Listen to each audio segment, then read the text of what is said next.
Final guest that is the only person below White Holiday in the Comicsgate phone book. It's my favorite failed clone of Peter Sammetti. The YouTube WyzGyz. How you doing? Welcome to the show.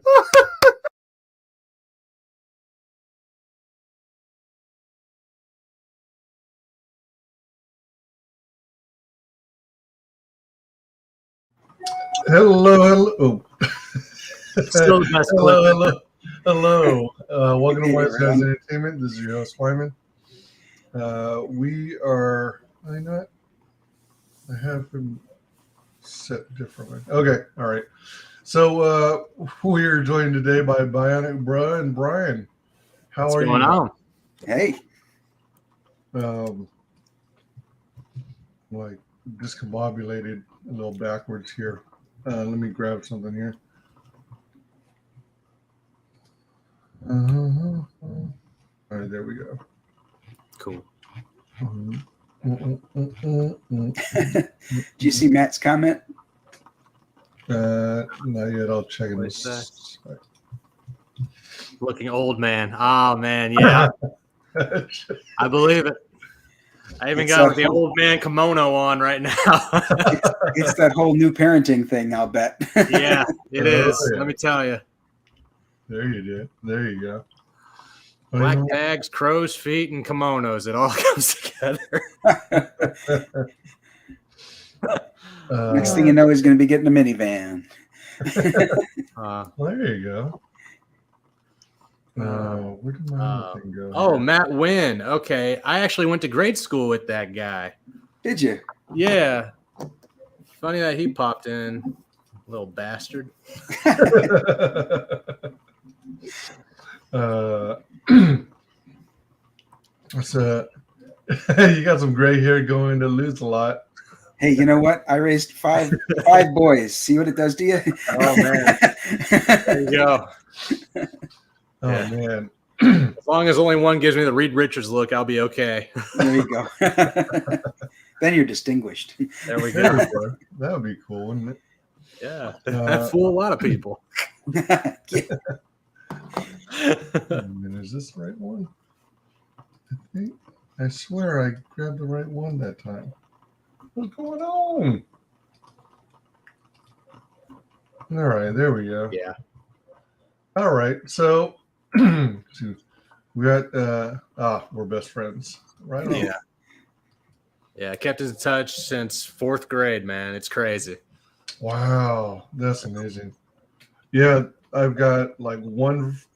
I guess I'm down to one friend who I've known that long. Welcome, General Piggy. Hail, my friends. I'm raising 4 kids, man, so I'm losing my hair. I'm not turning gray. For some reason, I read that as I'm not turning gay. I don't know why. Okay. So where did my... Oh, come on. I'm like all over. Sorry about that. Oh, you're good. Oh, here we are. Oh, no. He's trying to make B-Rose look professional. That's what he's doing. There we go. All right. What? Did it work? Yeah. All right. Let's check out the trailer for Cobalt. Death Stalks Us.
Cool. Yeah, buddy. Cobalt comes face to face with death. Mm-hmm. If I remember, you said full 60 days of funding. Yes. Yeah, I already went ahead and set up the full 60 days. So we're down to 47 days left. You're 60% of the way to the goal. So you're getting there. Should be able to hit that. Yep. Slowly but surely, we're getting there. You want to do your elevator spiel? Sure. So Cobalt Death stalks us. It picks up right after Atlantis Thrashing. So where we ended in Atlantis Thrashing was at the childhood home of Jesse Jensen, a.k.a. Cobalt. And at the end of it, we see a detective investigating the character Jesse Jensen after he goes and visits this person in the hospital. After that, this detective starts wondering if he's involved with the gangs that are kind of like circulating around Atlanta right now. And come to find out, a contract has been taken out on this detective by another. And so that contractor sends the Death Stalker to the Jesse Jensen's door. And so the three of them actually end up in the childhood home. And this is where it starts to snowball and really ramp up. Nice. And Matt said, "Yo, fellas, have a good night. I got to go eat dinner. Love you, Jake." Yeah, have a good night, man. People keep up all the hard work. Appreciate it, Matt. General Piggy says, "Nice trailer." Yeah. I actually had that trailer done, not by WyzGyz this time around, but by a young lady off of Fiverr. Oh, really? Yeah, I can't pronounce her name right now. Otherwise, I'd butcher it either way. But she was really good at what she came up with. I love it. It was great. The music, the pacing of the panels, just mwah. So, but yeah. Is that one of the things she specializes in, trailers? Yeah, she does promo trailers for a living. So, I mean. Oh, wow. Awesome. Yeah, I really love this artwork too. It's cool. Yeah. So the cover is actually done by the interior artist of Atlantis Thrashing. So Erwin J. Arosa over in the Philippines. He's actually an art director for a college before he decided to stay home and provide for his family that way. And I was able to pick him up off of a Facebook group. And so I wanted the interior artist of the first issue to do the cover art for this issue. So this is Erwin's art here with the dressing by Exvius on Twitter. Wait, do you mean Xevious? Yeah. Oh, okay. All right. Nice. By the way, this QR code, is that to the TaleEnd Studios website?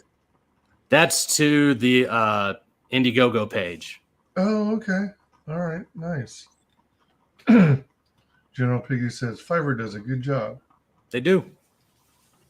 Yeah, I used them a lot before I got 6 a.m. to do a Cobalt chibi for me. I got a chibi artist from there to do them beforehand. So I used Fiverr a lot before I got in Comicsgate. Oh. When we get to my campaign, we'll hear another voice from Fiverr. See, there we go. All right. Awesome sauce. So this is a 32-page sequel, picking up, as you mentioned, right after the previous book. Investigation continues. No. And would you go over what your guys' style is in terms of communicating what the story is going to be? And sure. The conversion into the art? Sure. So we're going with a street-level vigilante who's this is his comeuppance. This is his beginning. So Jesse Jensen started out as a drug mule for the cartel in Atlanta known as the Aranya. And while he was out one night during a drop, he was jumped by a local gang, and he lost the merchandise and he lost the money. So his benefactor, Esmeralda Blasco, decided to take compensation in the form of 4 fingers. So she took his hand, and then when she did that, he also lost the job as the drug mule. So he lost his chance to make money to save his mother's life from cancer. So he had 2 major losses right out the gate when he was dealing with the cartel. So he very much became in the mind of vengeance and revenge and getting back at her. And so he basically dismantled the Aranya, and then after that went into hiding. Him and his little brother Isaac, about 12 years old, went into hiding. They're hanging out in a motel, and that's where Atlantis Thrashing started, was right after that.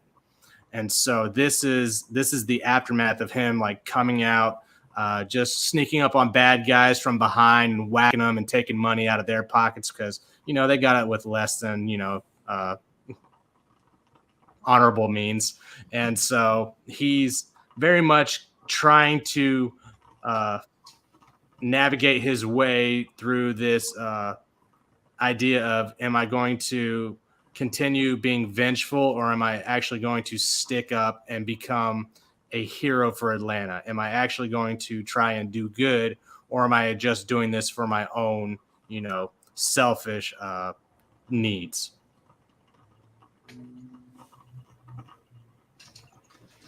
I like the flow, how it's like, it's not like standard, equally sized boxes. Yeah. It's all these random shapes. It's broken glass, isn't it? Yes, it is. So this is actually the second page in the book. The first page, Jesse is like holding a little mirror outside from the kitchen, trying to see what the Death Stalker and the detective are doing and talking about, and notices that the Death Stalker is throwing his dagger at the detective. And so he throws the mirror to try and, you know, ricochet it and make it go off its off the projectile's course. And so it barely nicks her. And so the shattering of the glass is kind of like saying, I'm about to fuck up your world. Everything that you knew from Atlantis Thrashing is about to get flipped. So this is very much how I wanted to present that idea. Yeah. Yeah. Well done. Yeah, I did get the the glass. It's a good way to do it.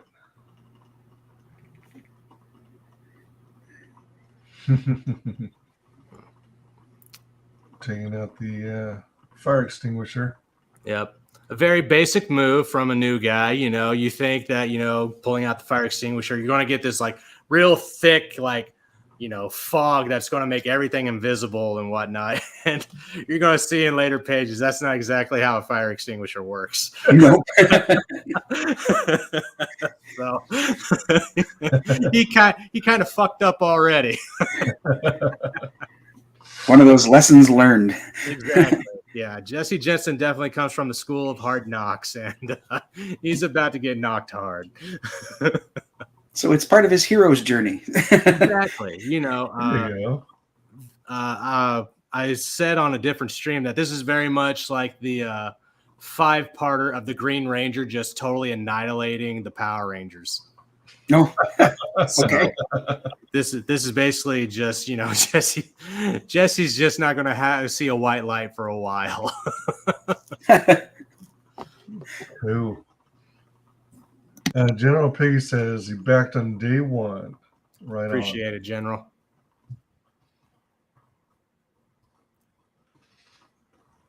Thanks to the wonderful support and positive feedback for Atlantis Thrashing, we were able to bring back fantastic artist Erwin J. Arosa with his unique style, combining neo-noir and cyberpunk that makes this crime-fighting comic so unique.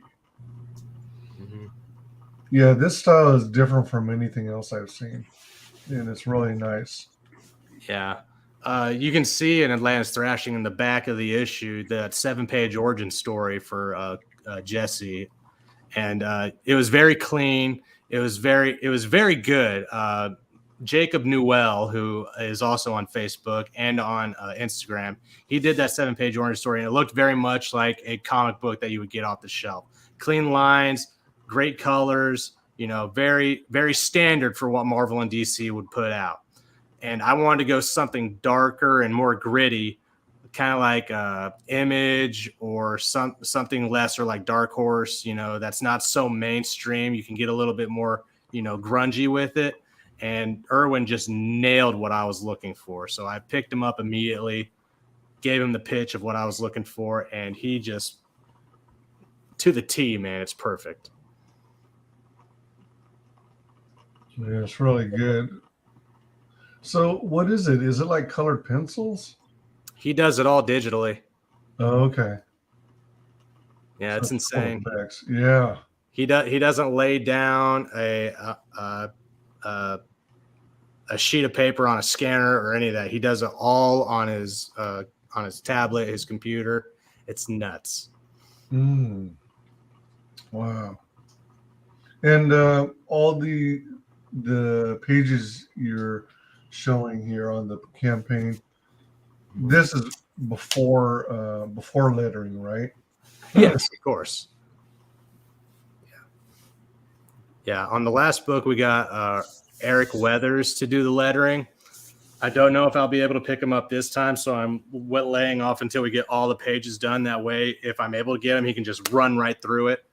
Nice. And, but yeah, I loved having Eric Weathers do the lettering. It's just nice to have a name that's instilled in the Comicsgate community, to get Eric on there. I mean, I would love to work with more Comicsgate artists when it comes to. So. Yeah, he is known as the CG's artist. I mean, letterer. I mean, he's very talented in art too. Mm-hmm. Yeah. If you go to the what do you call it? What is it called? The update. Oh, all right. Page. I put in the cover art for the first unlockable tier at 4,000. So the art is by Simon Pothier of the Natverse, and then the colors are by Oliver at 656 Comics. So, all right. So I want to work with more Comicsgate guys, and this is the first piece that allowed me to actually do that. You said this is a cover? Yeah, this is going to be a cover for Brick House. Oh, okay. Yeah. Will Brick House be an ash can or the next comic book you're putting out, or? It's going to be a 7-page origin story in the back of Death Stalks Us. And I'm going to do that with the next couple of issues that I put out for Cobalt with 2 other ideas that I have going on. And then I'm going to take a poll and see which story everybody wants me to do next after Cobalt. But right now I am very much still focused on just Cobalt. I just want to pick people's brains and see if they want to see something different or something similar that's in the same world. That's a great idea. I like it. Appreciate it. And the cool thing about this is it's got so many Easter eggs, names and Easter eggs. Yeah. Simon threw in a lot of them. All over here, but you've also, if you look closely, you see it over here even. Mm-hmm. I'm wondering if there's some on the rock. I was trying to see if there's anything squeezed in the rubble down here. Not seeing. I see 6 a.m. Yeah, right over there. There's 6 a.m. There's Natverse. There's Simon, and then his artist Scotsman, and then over there, right under the dartboard that's still on the wall, you can see right there in lettering. It says Cobalt was here. Call me at such and such. For a good time, Cole.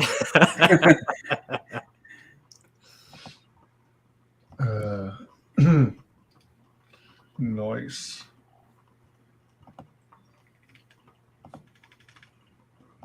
All right, that's the cover there. So, WyzGyz, Jake's only got a few more minutes if you want to go through the tiers while he's still here. Most definitely. Thanks for the heads up on that. Yeah. So we got the feature tier. Mm-hmm. This is the Yeah, this is in case you missed it, physical. So you get issue 1 Atlantis Thrashing, and then Cobalt Death stocks us along with the chibi sticker. All right. Yeah, that's a good one for the feature tier. Digital fragment. No. Oh, all right. It's a digital version of the book, right? Yes, this is the digital issue of Cobalt Death stocks us. The next one is the digital, in case you missed it, Atlantis Thrashing and Death stalks us at $25. And then the one after that is just the physical copy of Death Stalks Us issue 2, but you still get a chibi sticker. Every physical tier has a chibi sticker already attached to it. Ooh, not right on the book, right? No, not right on the book. No. That'd be blasphemous. Just with the book. Gotcha. Okay. With the book. Be Vigilant. This is one that I really like. You get the physical copy of Atlantis Thrashing, you get the chibi, and then you get a 16 by 20 poster print of the splash page of him overlooking the Thrasher Gang's hideout in Gage. So, Whoa. Oh, yeah. Yeah. I remember really enjoying that image from your first campaign. yeah. Phoenix was saying you need to turn that into a medal, but I never did. So I was like, I think people would be more alike to back it as a poster than a medal because it's just a little bit cheaper. Is that going to ship rolled or folded? Oh, rolled. I don't know. You ain't folding no posters. How dare Thank you. All right. Thank you. Making sure.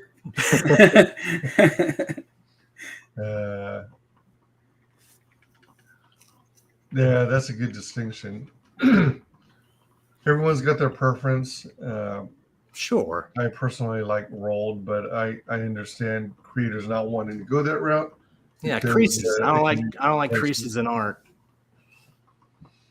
But Take My Hand is the $100 tier. You get the physical copy of Death Stalks Us, the chibi, and you get to take out a full page ad for whatever you're wanting to promote. Hoping more comic books, but if you got something else you want to throw in there, there you go. But be careful. like a YouTube channel or something, right? Yeah, no NFTs, no. Yeah. No NFTs. What? What about Dogecoin? That's a pretty good idea. A full page ad. Yeah, I did it for Atlantis Thrashing, and I got Global Frequencies Mavericks on the back of the cover. All right. So far, one of the 4 slots is taken. Mm-hmm. I have a feeling that might be Global again. Yeah. The name is Cobalt. Yep. And this one, you get the physical copy of Death Stalks Us. You get the 16 by 20 poster print, the chibi sticker, and a 12 by 18 metal print of Adam Miller's art piece of Cobalt and Oren and a part of Atlanta that's known as Hell's Playground. Oh, nice. Yeah, those metal prints are pretty sweet. I love them, man. They're great. Awesome. Let's play the trailer once more. Good campaign. If you haven't already, consider backing the campaign.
Yeah. Sweet. Yeah. Excuse me. If you've already backed it, thank you so much for your support. Greatly appreciated as always. And even if you have backed it, consider backing it again. You got all these holidays coming up. You know, you want to make sure you're prepared for birthdays, Christmas, bar mitzvahs, quinceañeras, Easter holiday, Graduations, graduation, Right. wedding presents. yeah, yeah. Even we should set up some sort of registry for Indiegogo campaigns. There you go. You know, Back it once, back it twice, back it 3 times a lady. If you don't have the means to do so at this time, please consider sharing it all over social media so we can get more eyeballs on this. Let's get this thing funded. all right. All right. I know you have to get going. Yep. Bionic I appreciate it, Bro. guys. There's one more special thing that's attached to this campaign, but Dojo Kun's going to have to take over and tell you about it. And I got to get out of here. Thanks for having me again, WyzGyz. Brian, it's always a pleasure. Take care, man. And until next time. You want to share with the world how you can be found on social media? Yes, right here. You can catch me on the @Bionic Bra or @TaleEnd Studio on Instagram or Twitter. I'm there in both places. Nice. Both names, both places. That's right. Same bad time, same bad channel. Right on. Take care, Jake. Bye. Thanks so very much. Appreciate Thanks. you coming on. So what I'll do is I'll pick up right where he left off, and that is to tell about what else is attached to the Cobalt Deathstalks campaign. Jake and I both launched on the same night on Michael Bancroft's show, and one of the reasons we did that is we've got a crossover collaboration going. If you back Cobalt Deathstalks Us and my campaign, which we're just about to talk about, you get a free homage print. It's a comic book sized. The artist on this print is Shelby Robertson, so you know it's going to kick ass. Oh. And the print is an homage to X-Men number 141, which is the first of the 2-issue story arc called Days of Future Past. I'm sure everyone is familiar with that. That's the one that has Wolverine and Kate Pryde on the cover. She's Kitty Pryde / Shadowcat. They're in the spotlight, and on the wall behind them is a wanted poster that has all of the X-Men, either listed as apprehended or slain. The interesting thing is on this one, we've got Cobalt and my main character, Naya, on the cover in that spotlight. And on the wall behind them, in the print on the wanted poster, are 17 different CG characters.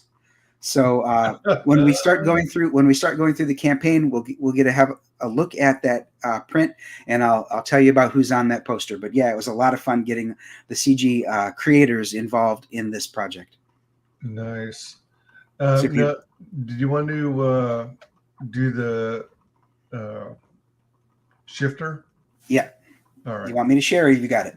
I've got it. Okay. And like with Jake's, we can go ahead and start with the trailer. I've got it. Okay. What just happened? What the? And like with Jake's, we can go ahead and start with the trailer. I think you pulled up YouTube. Okay. That was weird. What the? And like with Jake's, we can go ahead and start with the trailer. Hold on. I think you pulled up YouTube. Yeah, I did. All right. That's goofy. All right. Oh, by the way, General Piggy says, "Oh, I miss the old Superman series." Oh, nice print. Definitely. Share screen. Janice Hardy's Healing Wars, Book 1, The Shifter. Right. All right. All right. Now we got it going. Oh, got to do this again. Dang it. All right. Do you have to do that on every single campaign now? Probably, yeah. Oh, dang. Crazy. All right. Let's watch this trailer here for Janice Hardy's The Healing Wars, Book 1, The Shifter.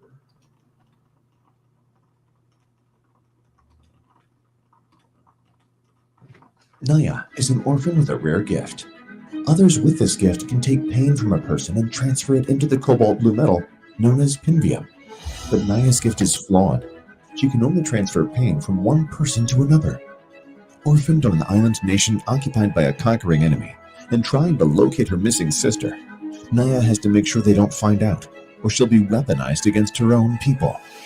Be sure to back Janice Hardy's The Healing Wars, Book 1, Part 1, The Shifter, from DojoKunComics, only on Indiegogo.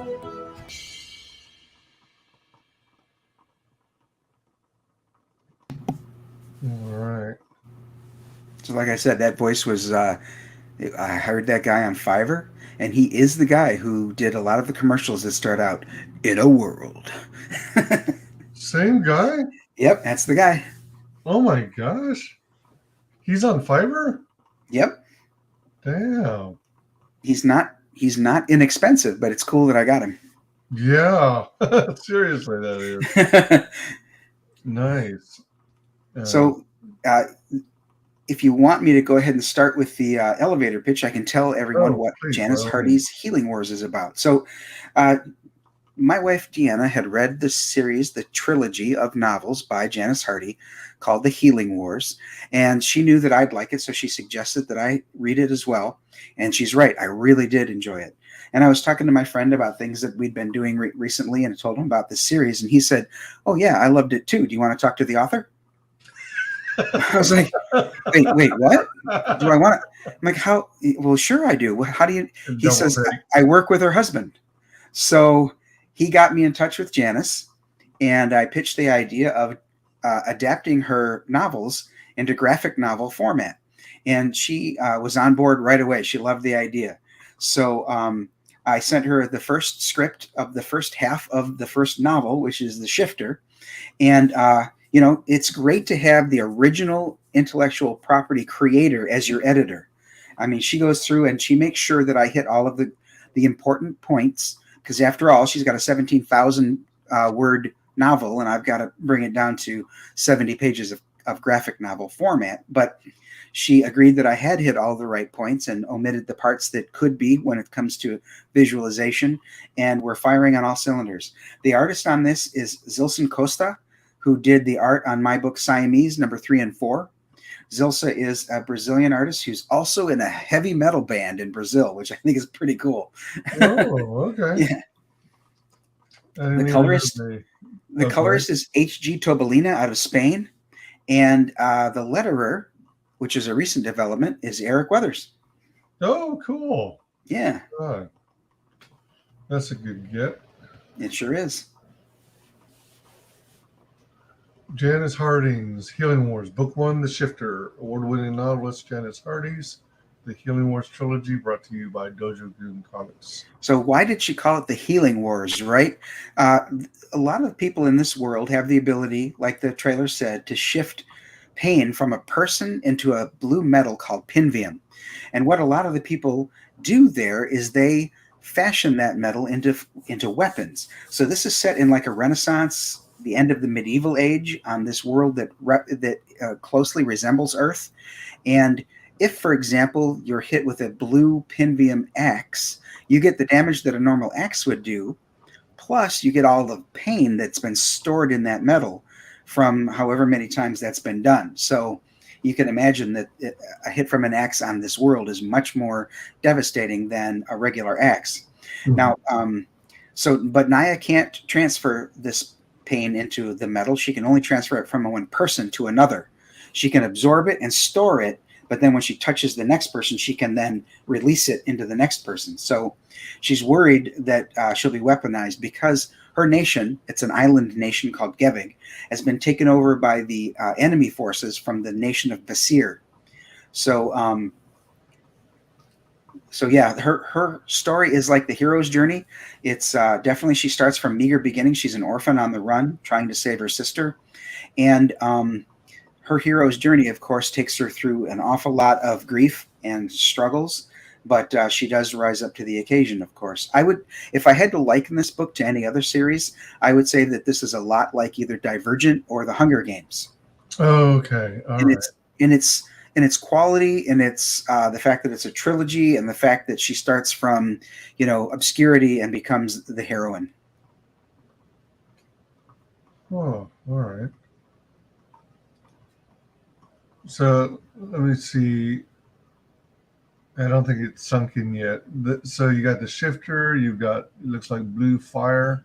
Yep, Blue Fire and then Darkfall. And these are the first 3 books. They are the trilogy. Those are the 3 novels that Janice Hardy wrote. So what I'm going to do is I'm going to be creating 6 graphic novels, 2 for each of the novels she wrote. Okay, all right. So the second one, for example, that will be written from the novel The Shifter will be called The Pain Merchants. And they're the guys who fashioned the Pinvium into weapons. Okay, all right. So each one's equivalent to 2 books. Yes. All right. Some have noticed that the goal is high, and I understand that, that gives some people pause. But that's because in addition to paying for the art, the lettering, the coloring, there's also a license that needs to be paid to the original author, because this isn't my IP, this is hers. And Right. so she wants, and I don't blame her, she wants compensation for her idea. So absolutely. So I need to cover that. Now, this is one of those campaigns that the crowdfunding is necessary to pay for. So this isn't a book that's already completed. I'm sorry to say this book is underway, though. When you scroll down, you'll see some art that's already done. It is underway, but definitely to reach that goal and to pay for everything, I definitely need the crowdfund behind me. As you can see, there's only 17 days left on the first 30. I do plan to extend it another 30 if we don't get there. I'm being optimistic, but it's unlikely. So I'm hoping to, advance that to another 30 and hopefully get enough eyes on the project through either word of mouth, through appearing on shows like yours. Janice is tweeting it out to her 9,000 followers on Twitter. Mm-hmm. So I think what we need to do is truly tap into the fan base that she has, because if you're a fan of the trilogy and she's not writing anymore, you may want to get it in comic book form, just as a matter of seeing it in visualization. Because when you read a novel, you picture the scenes in your head, of course, but it might be cool to see the graphic novel version of it as well. I would agree with that. Has anything been researched in terms of like her fan bases and what platforms that they tend to be on? Like, does she have a big Twitter audience, or are they mostly like on Facebook? Or her audience would most likely be found on Twitter and Instagram, because this book is geared a little toward a young adult audience. It's not for kids necessarily, but it's toward young adults. And so, young adults kind of eschew Facebook anymore. They're more likely to be on Instagram or Twitter, more toward Instagram. So that's another option that we need to touch on. I also plan to say something on my Substack account and, see if we can get out to a couple other social platforms as well. No, most definitely. That's a cool idea. So you basically already own the books and you're using them as the reference to script the graphic novels? Not only do I own them, this is the first one. Okay, this is the shifter, but I can show you that I'm already working on the scripts for the second one.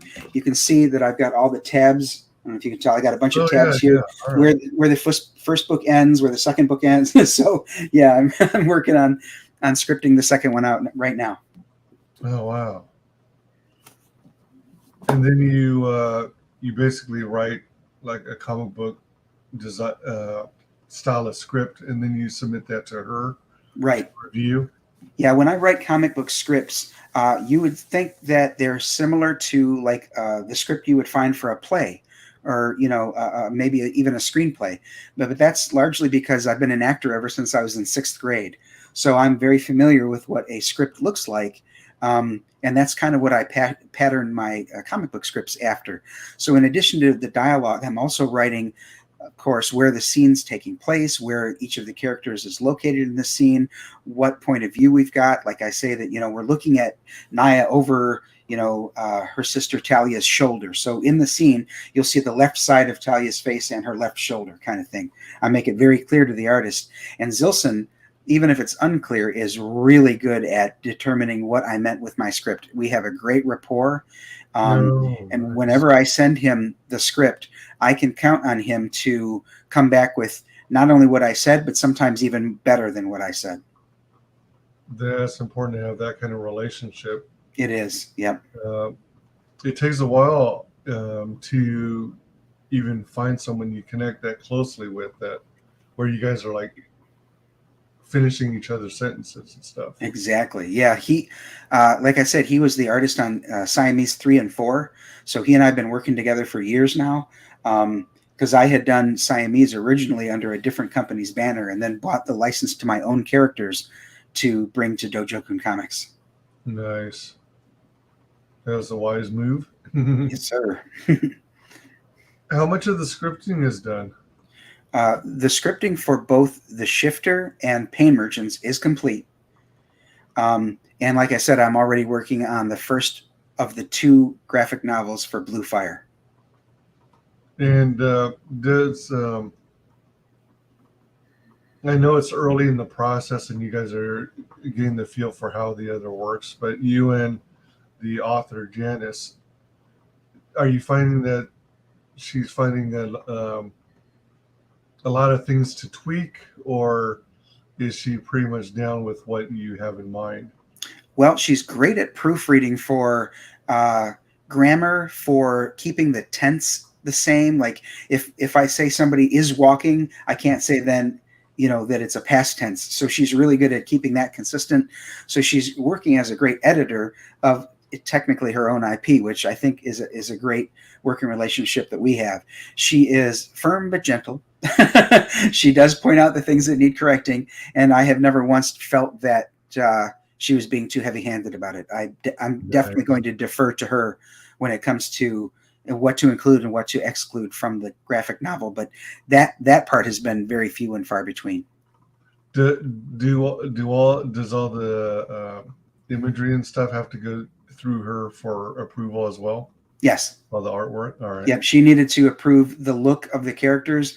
In some instances, she felt that Naya, the main character, was portrayed as being a little too old, because Naya is about 16 or 17 years old, and the first instances of her depiction were like maybe early 20s, late 20s.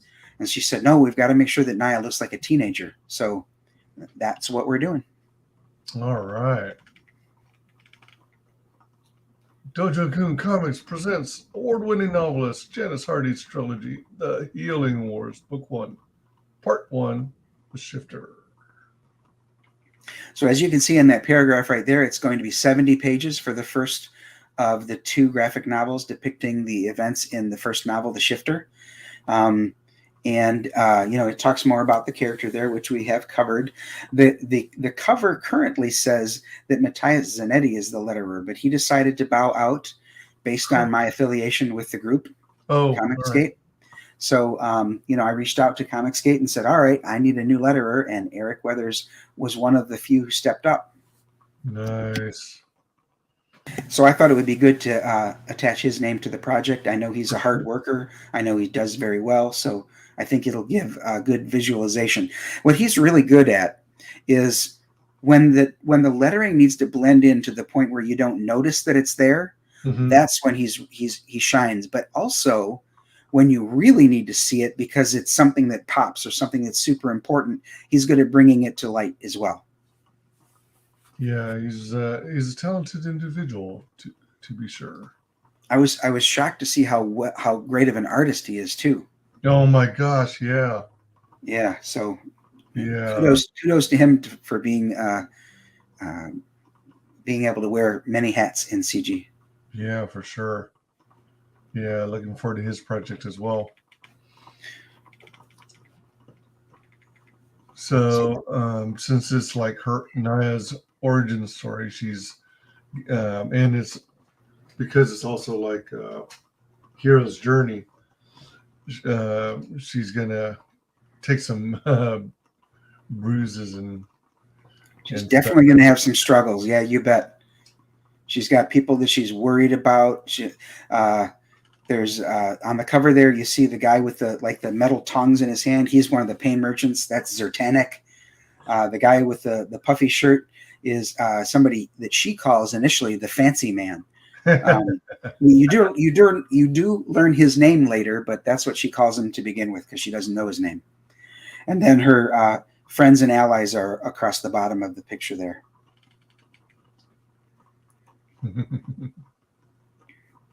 Yeah, that's an interesting power to transfer pain from one person to another. Right. And she can mend their broken bones and all that, but she takes the pain from them. So here's some samples of the interior art. The cover and the interior are both by Zilson Costa, like I mentioned. And again, he does a great job. When the scene is distant, he's really good at the detailed backgrounds.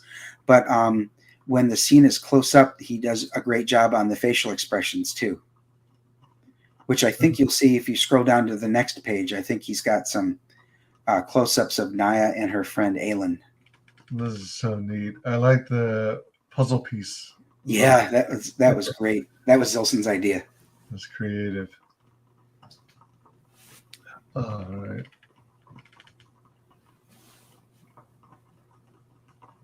So he's doing a great job with the Renaissance era setting, with their clothing, with the close-ups on the girls in the second panel there, the detail in the riverboat in the background. This is definitely worth getting because it's going to be a beautiful project all the way through. Yeah. Is your artist wholly digital, or do they? No, in fact, he's wholly traditional. What? Yep. This is traditional? It's all traditional art. In fact, when he did Siamese 3 and 4, he sent me all of the original art, and I even have some of it up on the campaign. But I've got so those were both 24-page books. I've got like 50 or 60 pages of original art from him because he also did a bunch of pinups for me. So, I put them up on the campaign. Nobody bit, and I can't say that I was all that disappointed because I don't want to part with them. I don't know that. Holy cow. He's very good. Yep. What a haul. All the original pages and some sketches. So cool. In this scene here, she witnesses a heavy collision between two riverboats in a storm. So she goes out to help people and unfortunately reveals what she can do to the crowd. So there are some consequences to having revealed that. Wow.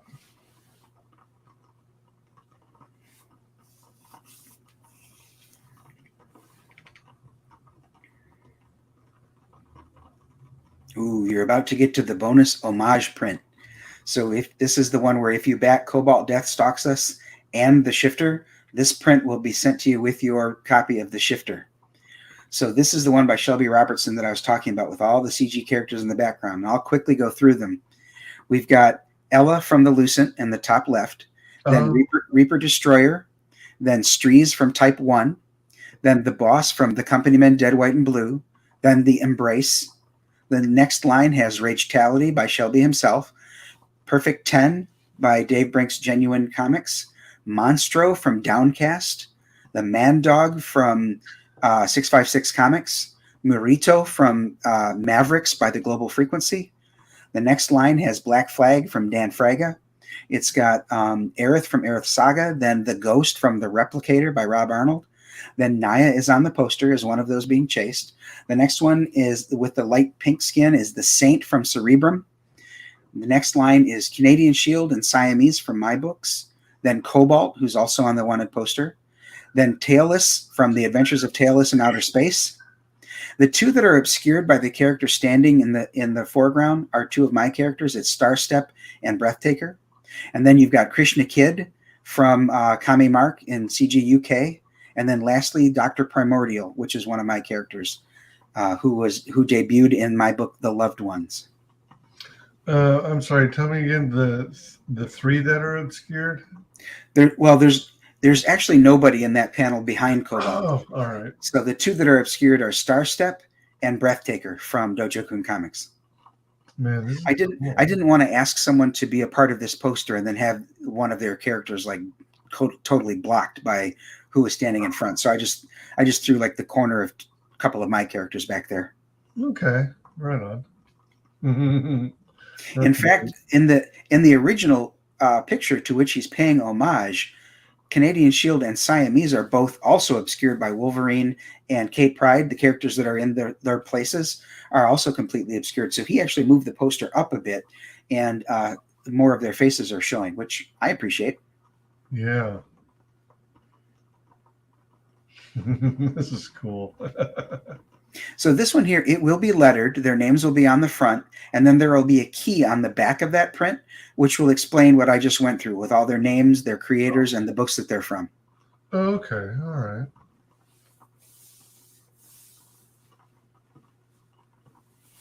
It was, like I said, it was fun to get all these people involved. Dave Brink from Genuine Comics and I have been friends for years, even before we discovered we were both in CG.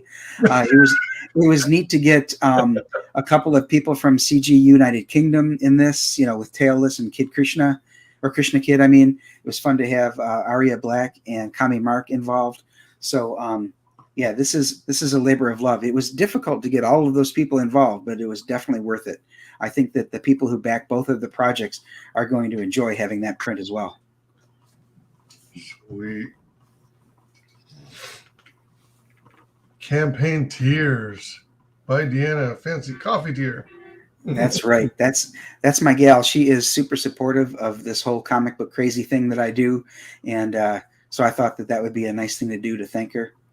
The tiers on this one are pretty simple. I kept it to just some basics. So the next one is a print copy of the comic for $25. Like I said, 70 pages. So that's a pretty good price point for a 70-page graphic novel. It will be perfect. It'll be perfect bound. So, there's that. Nice.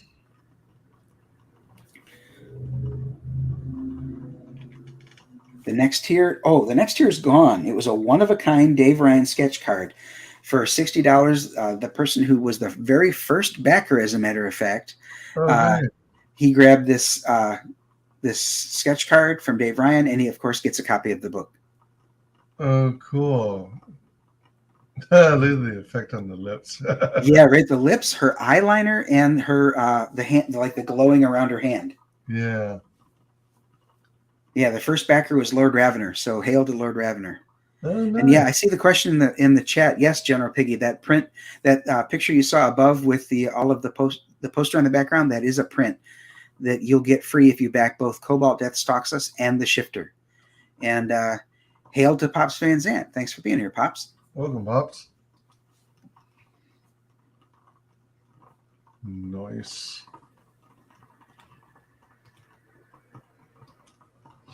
That's pretty neat. I'm going to scroll down to the next tier. Yep, indeed. The Grand Duke of Basir tier. This is my featured tier.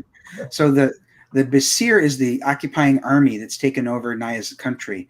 To get this one, you get 2 copies of the book, 2 copies of a coloring book, which is one of the add-ons. You get the set of 5 chibi stickers, and if you scroll down just a little bit more, you'll see the print that will be included. It's a print that has Naya on it, and it has you on it as a shifter. So you would send a full-body picture of yourself, and you will be drawn in on the print with Naya, and you'll both be exhibiting the power of a shifter. Neat. That's cool. Wow, look at all that. The next tier, the Soldier, Citizen, or Healer drawn-in tier. So if you get this drawn-in tier, you can decide to be a soldier, but keep in mind, some people like to be the bad guy, but the soldiers are the occupying army. They're the bad guy. The Citizen, you'll be just like one of the citizens of Gevig. You won't be one of the people who has powers. Or you can choose to be one of the healers, but keep in mind that you'll be drawn as a teenager, because that's the Healers League are all teenagers. Oh my. That's like using that de-aging technology. Right. Exactly. So yeah, that print, or sorry, the print above where you're drawn as one of the shifters is by Cody Conyers, and then this one here, of course, you'll be drawn in the book by Zilson Costa, the interior artist. And then, of course, we have a retailer tier. Nobody's taken the bait on that one yet, but we want to make it available because not only was this a great deal for a retailer, if they've got a comic shop, to get 10 of them, one of which would be free, but also, too, this book, not only will it stand up to be on the shelf next to any of the mainstream comics, but it's also appropriate for all ages. So, you know, like I said, this is the novels were geared toward a young adult audience. And I made sure to tell the artist, this isn't going to be full of AAT. When you draw these ladies, keep in mind that they're young ladies. They're in their teens. So we're not going to hypersexualize them or anything. They're just, if they're pretty, that's fine. But, you know, they're just going to be modestly covered and things like that. The story's not going to be about their beauty. It's going to be about their heroism, their friendship, their loyalty and trust with one another. So yeah, this book could be well read by pretty much anybody of all ages. That's really important. That's good to know because, you know, we definitely need a lot more all ages books too. I think that there's room in CG for the gamut everywhere, everything from geared toward young adult right up to, you know, adult uncensored. I think that, you know, you just have to know what you're getting and then buy appropriately. I think that, you know, there's plenty of people in CG who are grandparents or parents that would have no problem letting their kids read this. For sure. And what was the comparison you made? It was like kind of on par with like Divergent or the Hunger Games. Divergent and I've read both of those trilogies as well, and I would say that this holds up to both of those. Nice. Out of curiosity, I've never read her books. Are they like big thick books like J.K. Rowling's? Let me see. I'll grab the shifter right now and tell you how many pages. So there are 370 pages in the shifter. So it's not like Wheel of Time by Robert Jordan, where the books are each 850 pages. But there's only a few of those who do it like that. 370 is pretty, you know, substantial in my opinion. Yeah. And she does it. You could read each of them on their own. You wouldn't have to have read, but I think that the trilogy really builds a strong hero's journey for Naya. Oh, nice. That's good. Hey, Sugar Chris, what's up? Hey, Sugar Chris, good to see you, man. Been a while since we've talked. Good to have you all here. Thanks for joining us. I got to get on his show pretty soon too. He's got a good show, and it'd be good to get his audience eyes on this project. Definitely. Okay, the add-ons. There's only a couple. Like I said, I kept this campaign really simple. So for those of you who say you like stickers, you know, you can get these. And if you said no, I don't, you're lying. Everybody loves stickers. So these chibi stickers are the 5 main characters of the book. There's certainly a lot more than that, but these are the 5 main characters. Those are cool. Alex Thompson is your chibi artist. Yep. And then there will be a coloring book talking about this being, you know, appropriate for all ages. I'm going to have a coloring book of 24 pages. These pages that you see here might be those that are in the book, but you know, it'll all depend on what I get from Zilson. I'm going to pick some of the best ones. They won't all necessarily be pages from the book. There'll be some pinups and sketches and things like that, but I'm going to have a good mixture of the best pages in the coloring book. That's a great idea. Are you aiming for the coloring book to be like 1 page per sheet of paper, or is it going to be like double images on both? Oh, it'll be front and back. Yep. Yeah, just got to make sure to pick a weight of paper that will minimize the amount of bleed. Oh yeah, if you're using colored markers, for example, yes. You are a shifter. So just like the Grand Duke of Basir tier, you can get this one and just get this print separately, where you'll be drawn on the print with Naya, and you will of course be one of the shifters. My gosh, limited to 50. That's a lot of drawing. Yeah, right. Well, this tier is limited to 50, and then however many people buy the Grand Duke of Basir tier adds to that. So Yeah, hopefully we're going to keep Cody very, very busy. that would be exciting. Yeah, it would. The busier, the better.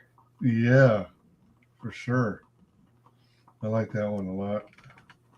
Stretch goals. So yeah, the stretch goals. The first stretch goal will be a painted comic-sized pinup. I had commissioned a painter to do a cover that looks a lot like the covers for the novels. And if you can solo out this one, for example, this one here exhibits just her hands, the healer's league down here. So the painting that's going to be the first stretch goal will be by an artist that's emulating this, but it'll have a hand and the ferry boat on it. So it'll be a print of the painting. That's what it's going to be. Oh, do you already have the paintings, or is it something you just have lined up? No, I do have the painting already. Yep. Wow, So that's complete. nice.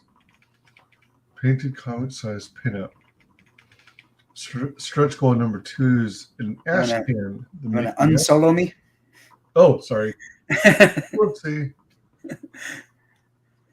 So yeah, the next one will be an ash can. It's a 12-page ash can, and it is also complete, and it'll show a lot of the behind-the-scenes making of the shifter. There'll be a page of the script. There'll be pictures of the characters as they were being developed in visual form, and lots of behind-the-scenes color palettes and things like that. Sweet. And the next, oh, go ahead. No, I was just gonna say I might have told you I'm really into like behind the scenes stuff. Yeah. But, there have been campaigns like Don Chin's, for example, where he offers scripts to some of his titles. Oh yeah. And I picked up, I think, at least 2 of his scripts. This next one is stretch goal number 3. Yeah, the next one is a challenge coin. I did that for my Siamese campaign, and it turned out great. I don't have one for the Healing Wars yet, but if you could solo me out on the challenge coin, this is what it looked like for Siamese, and this is substantial. I mean, this is heavy. And then on the back, there will be the DojoKun logo. Yeah.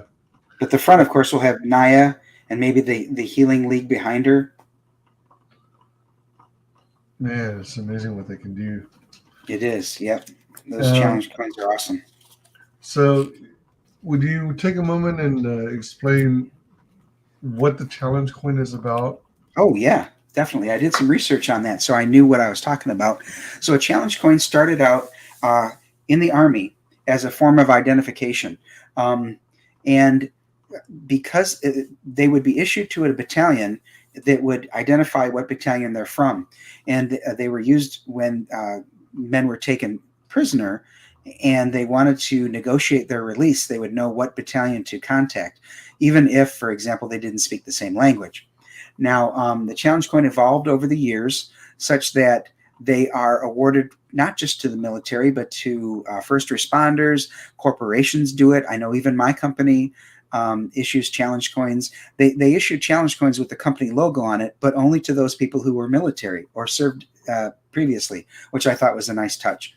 But challenge coins nowadays, you need to have one. If you own one, you need to have it on you at all times. And here's why. If you're in a bar and somebody slams their challenge coin on the table, knowing that you should have yours, if you don't have yours or can't produce it, you're buying the next round. So, and the thing is, they can do that to you at any time. So, for example, let's say you're in the shower and somebody comes in and shows you their challenge coin. You've got to be able to get to your challenge coin within 2 steps, or you're buying the next round at the bar. Within 2 steps. So you've got to make sure you've got this nearby. That's why mine's right here. Not that anybody's ever done that to me, but my son actually earned 2 challenge coins in the Army. He's really? Airborne Ranger. He's an Airborne Ranger combat medic. So he earned 2 for teaching the Hungarian and Turkish armies some of his medical procedures. Wow. And he did 50 jumps. He's airborne ranger, like I said, so he did 50 jumps from a perfectly operational plane. He jumped out of it. Go figure. Yep. So does the if he's got two, are they both two of the exact same design? Oh no, not at all. They were from different armies that presented it to him as a thank you. So yeah, he's got those in a special display on his shelves at home. Oh my gosh, that's so cool. That's really neat. All right. And then stretch goal number 4. Number 4 will be a metal trading card of the cover, of course, by Phoenix Animation. All right. And I'll talk to him about whether or not he has the prints that are the same size as a comic book. I think he does, so that would be kind of interesting if I did the card. Maybe it won't be trading card size, but comic book size. I'll put out a poll as it gets close to that stretch goal if we get there, and see what people would prefer. That's a good idea.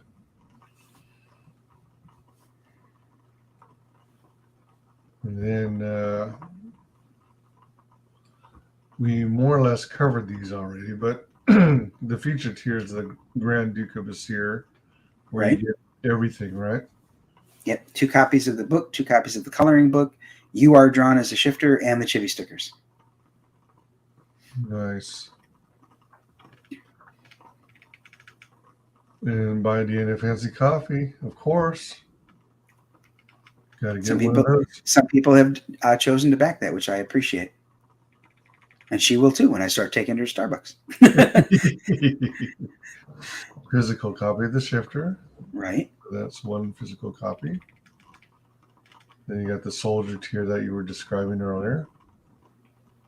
Yep, you can choose to be a soldier, a citizen, or a healer in the book. There are enough pages that remain that there's plenty of time to get you drawn into the book. Nice. There's 25 of those tiers available. Yep. Then the retailer tier. Retailer tier. However many people claim that one, we'll make sure that they get 10 copies. All right. I like when creators show the sold out items because it reminds me of what I missed out on, and it also reinforces, hey, if you want to get in on this awesome tier, you better step up and be on the ball. I thought it was great that not only is it already taken, but it was taken by the first person to back the campaign, which was kind of cool. It was Lord Ravener, like I said.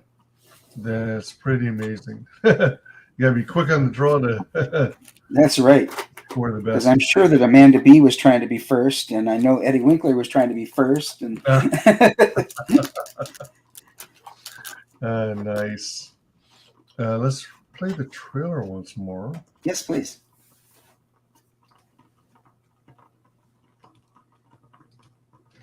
Naya is an orphan with a rare gift. Others with this gift can take pain from a person and transfer it into the cobalt blue metal known as pinvium. But Naya's gift is flawed. She can only transfer pain from one person to another. Orphaned on an island nation occupied by a conquering enemy and trying to locate her missing sister, Naya has to make sure they don't find out, or she'll be weaponized against her own people. Be sure to back Janice Hardy's The Healing Wars, Book 1, Part 1, The Shifter, from DojoKunComics, only on Indiegogo. Yeah, you're getting that echo because we're hearing it through your computer and through, I think, either your headphones or it's coming back through as a really quick loop. I think what's going on is I might have the volume on my external speakers too high. Yeah, that could be. And my speakers are literally about 2 feet away from the microphone. Oh, okay. Yeah. I'm not using any earbuds or headphones or anything like that. Yeah, that's what would cause that then. All right. Well, I guess we could just...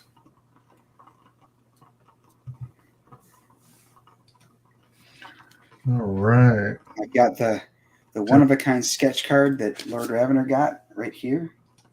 Oh, let's see that. Oh, very cool. And signed by Dave Ryan. All right. Nice. I'm jealous.